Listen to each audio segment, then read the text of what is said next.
नमस्कार, आप देख रहे हैं थिंक 360। मैं हूं प्रदीप बिदावत। हमारे खास कार्यक्रम धारा प्रवाह में आपका स्वागत है। विषय बड़ा गंभीर है। मामला राजस्थान के कोटा तकनीकी विश्वविद्यालय का है, जहां पर पास करने के एवज में छात्राओं से असमत मांगने का मामला है। इतना गंभीर प्रकरण है कि जिनके बच्चे बाहर रहकर पढ़ रहे हैं, उन परिजनों के, उन परिवारों में सिरहन हो रही है। चर्चाएं चल पड़ी है, क्या उनके बच्चे सुरक्षित है या नहीं। उन बच्चों का वर्तमान और भविष्य ऐसे दरिंदे शिक्षकों की जद में आ तो नहीं रहा। एक ऑर्गेनाइज्ड तरह का मामला लग रहा है। यह राजस्थान में बीते कुछ दशकों में देखें तो तीसरा मामला है ऑर्गेनाइज्ड रूप से इस तरह से असमत को मांगने का। पहला मामला अजमेर ब्लैकमेल कांड के रूप में सामने आया था, जिसमें यूथ कांग्रेस और एनएसयूआई के कई नेताओं के नाम भी सामने आए थे। दूसरा मामला जोधपुर के एक शारीरिक शिक्षण कॉलेज का था। उस मामले में जोधपुर विश्वविद्यालय के जो छात्र संघ अध्यक्ष थे बाबू सिंह राठौड़, जो बाद में विधायक भी बने, बाबू सिंह राठौड़ हमारे साथ जुड़े हैं लाइन पे। हम जानना चाहेंगे बाबू सिंह जी से। बाबू सिंह जी, बताएं क्या है ये पूरा मामला, जिसमें आपने इस प्रकरण को बहुत नजदीकी से देखा था और छात्राओं ने आपको अपनी पीड़ा बताई। उसके बाद क्या कुछ हुआ था इस मामले में? 1995 और 96 सत्र की बात है। उस समय हम तत्कालीन छात्र संघ अध्यक्ष थे। तो हमारे यहाँ फिजिकल कॉलेज अ, है जोधपुर में। फिजिकल कॉलेज में प्रिंसिपल थे मोहनलाल मिन्नी। तो मोहनलाल मिन्नी के लिए वहाँ पर एक कोई शारीरिक शिक्षिका थी, अ, शिव चौधरी, और एक थे टीके सिंह। तो इन लोगों ने वो छात्रावास में जाकर के और बच्चों से कहा कि आपको हम इसमें प्रैक्टिकल में नंबर देंगे, आपको पास कराएंगे, आपको पूरे नंबर देंगे, लेकिन आपको एक रात के लिए प्रिंसिपल साहब के साथ रहना होगा। इस प्रकार से उनके ऊपर उनको टॉर्चर किया गया, माइंडली प्रेशर दिया गया और उनको काफ़ी परेशान किया। और इस प्रकार से परेशान करते-करते वो बहुत पज़ल हो गई थी बच्चियाँ। और जब मैं छात्र संघ अध्यक्ष था तो उन्होंने मेरे कार्यालय में आकर हमसे मिली। छोटी-छोटी बच्चियाँ थी, 10th पास करने 11th पास करने के बाद में फिजिकल कॉलेज में आई थी।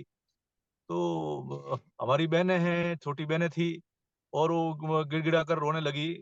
तब उनका दर्द देखा नहीं गया हमसे, और मेरे जितने भी साथी थे हम सभी इकट्ठे होकर के और गए फिजिकल कॉलेज के अंदर। और जाकर के जैसे ही गए तो प्रिंसिपल हमारे सामने आ रहे थे। तो जितने स्टूडेंट थे, और गुस्सा था गुस्सा था तो उस समय उसकी मोहनलाल मिन्नी की पिटाई कर दी थी। जी। और पिटाई के बाद में वो आंदोलन इतना बढ़ गया था कि कम से कम 7-8 बच्चियों से इस प्रकार से, वो तो खुली हो गई थी। बाकी कितनी लड़कियों से असमत माँगने के और बदले नंबर देने की या प्रैक्टिकल में नंबर देने की बात हुई थी। वो नहीं, पर 7 बच्चियाँ खुल के सामने आई थी। जी। तो वो फिर आंदोलन बहुत लंबा चला। उसमें आदरणीय भैरों सिंह जी शेखावत साहब उसमें मुख्यमंत्री थे, और वो बहुत संवेदनशील थे। तो हमने जोधपुर के अंदर वो आंदोलन करीबन 15 दिन चला। और जी। 15 दिन चला और इतना ज़बरदस्त आंदोलन चला कि जोधपुर भी विशाल बंद हुआ। और पूरे जोधपुर के लोगों ने उस समय पूरा समर्थन दिया कि ये शैक्षिक जगत में, और जहाँ पर गुरु हैं, शिष्या हैं, वो रिश्ता होता है, गुरुकुल होता है। और एक गुरु और शिष्य का रिश्ता जो शर्मसार करने वाला था, इसलिए सब लोगों ने साथ दिया और 15 दिन लगातार आंदोलन चला। तो जैसी कि बात सामने आ रही है, ये एक संगठित अपराध जैसा मामला नजर आ रहा है, जैसा अजमेर का ब्लैकमेल कांड था, जैसा जोधपुर का प्रकरण था। अब इस मामले को किस तरह से देखा जाना चाहिए, राजनेताओं की इसमें क्या भूमिका होनी चाहिए? हमारे साथ अभी भी बाबू सिंह जी राठौड़ लाइन पे हैं।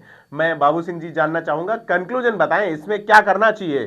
जो समाज के व्यवस्था के नियंता लोग हैं, उनको किस तरह से अपनी भूमिका निभानी चाहिए? तो ये कह रहा हूँ कि मुख्यमंत्री जी संवेदनशीलता दिखाते हुए इनको सबको जयपुर बुला कर के और पीड़ित और शोषित बच्चियों से बात करनी चाहिए, और बात करने के बाद में सख्त कार्रवाई करे। और मैं तो कह रहा हूँ राजस्थान की विधानसभा में भी इसके लिए सख्त कानून बने कि ये हमारे गुरुकुल के अंदर ऐसा कोई वाकया भविष्य में पुनरावृत्ति नहीं हो। और इसमें सख्त कार्रवाई होनी चाहिए। मैं तो कह रहा हूँ पोक्सो पोक्सो एक्ट में मुकदमा दर्ज होकर के इनके खिलाफ, ऐसे लोगों के खिलाफ तो सख्त कार्रवाई होनी चाहिए। और इन लोगों को तो काला मुंह करके और पूरे शहर में घुमाना चाहिए। उस समय भी पूरे अभिभावकों ने और शहर में लोगों ने मदद की थी, सारे साथ थे। और इन इन लोगों की वहाँ कॉलेज के अंदर पिटाई भी अभिभावकों ने और स्टूडेंट ने की थी, तो सबक और सजा तो मिलनी चाहिए। तो बहुत बहुत धन्यवाद हमारे साथ जुड़ने के लिए बाबू सिंह जी। तो ये था आज का धारा प्रवाह कार्यक्रम। इस कार्यक्रम को और बेहतर कैसे बनाया जाए, हम आपसे सुझाव लगातार कमेंट बॉक्स में मांग रहे हैं। आपसे अपील है कि आप हमारे वीडियो को अधिकाधिक लाइक, शेयर और सब्सक्राइब करें। साथ ही देखते रहिए थिंक 360।